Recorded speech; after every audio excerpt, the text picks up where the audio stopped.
the standardism yavo yakanyatsokubuda pachena kuti aiwa VP Constantino Chiwenga nemutungamiriri wenyika Emmerson Mnangagwa panguva inoi aiwa vava nevanhu vavo vavatoshayana kutoti aiwa kune vamwe vari kusapota the leader vaED Mnangagwa, kune vamwe vari kusapota aiwa Vice President Constantino Chiwenga. When the ruling party ZANU-PF as factionalism is growing, sanapinda mashoko ari kunyatsokubuda panguva inoi kuti aiwa this is no longer one party. Don't subscribe or like on the bell icon. Tipina panapa the standard anoposta these two leaders wamuri kuona ava kudanyira achiti ZANU-PF is now divided into two distinct factions, with the one pushing for the 82-year-old ruler to hang on to power, while another wants the VP Constantino Chiwenga to succeed him.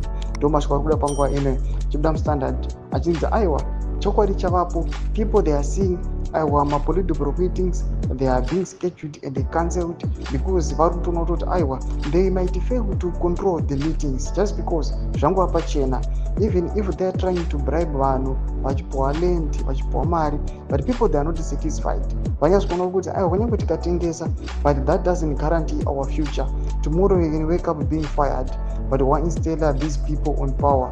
Mashoko ari kunyatsokuoneka kunzi aiwa these two factions avapo, vamwe vachisapota mutungamiriri wenyika for 2030 ndozvigananda, vamwe vachisapota aiwa kuti aiwa he must be succeeded by VP Constantino Chiwenga. This is the latest vision iri kuonekwa kunzi aiwa kubvira ZANU-PF ichivambwa pava nechaos iri kunyatsokuonekwa kunzi the ruling party ZANU-PF is now overturning, everything is now collapsing. Panapa as people they are watching the space vachiona kuti zvichagumira kupi. Panokuonekwa kunzi pane ma-attacks nema-pegs ari kuonekwa ari kuataka VP Constantino Chiwenga, his allies. Tikuona kuti each and every day they are vachingoonekwa, they are being fired, eliminated or whatsoever. But panguva inoi people they are watching VP Constantino Chiwenga's moves kuti aiwa VP is he going to make it. Panguva inoi pari kuonekwa kuti even pama-meetings nema-rallies VP Constantino Chiwenga is no longer eating there.